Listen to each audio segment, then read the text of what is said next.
പൊതുമേഖലയിലെ ലൈംഗിക പരാതികളിൽ വിപുലമായ മൊഴിയെടുപ്പിനൊരുങ്ങി പ്രത്യേക അന്വേഷണ സംഘം. ഹേമ കമ്മിറ്റിക്ക് മുൻപാകെ മൊഴി നൽകിയ 50 പേരെയും കാണും. 4 സംഘങ്ങളായി തിരിഞ്ഞാകും മൊഴിയെടുക്കുന്നത്. വിവരങ്ങളുമായി തിരുവനന്തപുരത്ത് നിന്ന് എ.വി. ജയശങ്കറാണ് ചേരുന്നത്. ജയശങ്കർ, ഈ ഹേമ കമ്മിറ്റി റിപ്പോർട്ട് പുറത്തുവിടുന്നതിൽ തന്നെ ഈ സ്വകാര്യത മാനിക്കണം, അതുപോലെ തന്നെ മൊഴി കൊടുത്തവരുടെ വിവരങ്ങൾ പുറത്തറിയരുത്, അവരെന്തൊക്കെയാണ് പറഞ്ഞതെന്ന്. പക്ഷേ ഈ 50 പേരിലേക്ക് മാത്രമായി വീണ്ടും ഒരു മൊഴിയെടുപ്പ് ചുരുങ്ങുമ്പോൾ ഇത്തരത്തിലുള്ള സ്വകാര്യത മാനിക്കുക, ഇങ്ങനെയുള്ള കാര്യങ്ങൾ എന്തൊക്കെ മുന്നൊരുക്കങ്ങൾ നടത്തിയിട്ടായിരിക്കും ഇത് ചെയ്യുക? ഏത് രീതിയിലാണ് ഇപ്പോൾ ഇത് വിഭാവനം ചെയ്തിരിക്കുന്നത്?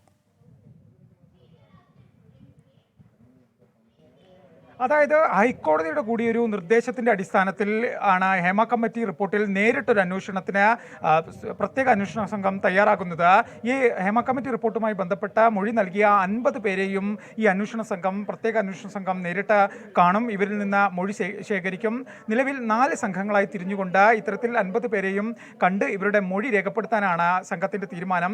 10 ദിവസത്തിനകം തന്നെ ഈ മൊഴിയെടുപ്പ് പൂർത്തിയാക്കാനാകുമെന്ന് ഈ അന്വേഷണ സംഘം പ്രതീക്ഷ പ്രകടിപ്പിക്കുന്നുണ്ട്. എന്തായാലും വളരെ രഹസ്യമായിക്കൊണ്ടാണ് പോലീസിന്റെ നീക്കം. കാരണം ഈ ഹേമ കമ്മിറ്റി റിപ്പോർട്ടുമായി ബന്ധപ്പെട്ട സ്വകാര്യത നിലനിർത്തണമെന്ന വലിയ ആവശ്യമുണ്ട്. ഇത് പാലിച്ചുകൊണ്ടായിരിക്കും ഇത്തരത്തിലൊരു മൊഴിയെടുപ്പ്. എന്തായാലും ഈ ആളുകളുടെ എല്ലാം തന്നെ എവിടെയുണ്ട്, അവരുടെ താല്പര്യങ്ങൾ അനുസരിച്ച് അങ്ങോട്ട് പോയിക്കൊണ്ടായിരിക്കും അന്വേഷണ സംഘം മൊഴിയെടുക്കുക. ഇത് അതീവ രഹസ്യമായിരിക്കും. ഇവർ നൽകുന്ന മൊഴി ഉൾപ്പെടെയുള്ള വിശദാംശങ്ങൾ അന്വേഷണ സംഘം പുറത്തുവിടില്ല.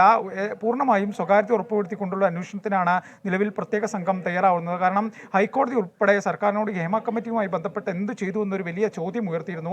ഈ പ്രത്യേക അന്വേഷണ സംഘത്തിന് ഈ ഹേമ കമ്മിറ്റി റിപ്പോർട്ട് പൂർണ്ണമായ രൂപത്തിൽ കൈമാറണമെന്നും ഹൈക്കോടതി നിർദ്ദേശിച്ചിരുന്നു. ഇതിന് പിന്നാലെയാണ് ഇപ്പോൾ അന്വേഷണ സംഘം ഹേമ കമ്മിറ്റി റിപ്പോർട്ടുമായി ബന്ധപ്പെട്ടുകൊണ്ട് നേരിട്ട് ഒരു അന്വേഷണത്തിലേക്ക് കടക്കുന്നത്. പ്രാഥമിക ഘട്ടം എന്ന നിലയിൽ ഈ 50 പേരുടെയും മൊഴി രേഖപ്പെടുത്തും. ഇതിൽ പല ആളുകളെയും നിലവിൽ തന്നെ ഈ അന്വേഷണ സംഘം ബന്ധപ്പെട്ടു എന്നാണ് നമുക്ക് അറിയാൻ കഴിയുന്നത്. എന്തായാലും 10 ദിവസത്തിനകം ഈ മൊഴിയെടുപ്പ് പൂർത്തിയാക്കാം എന്ന പ്രതീക്ഷയിലാണ് പ്രത്യേക അന്വേഷണ സംഘം.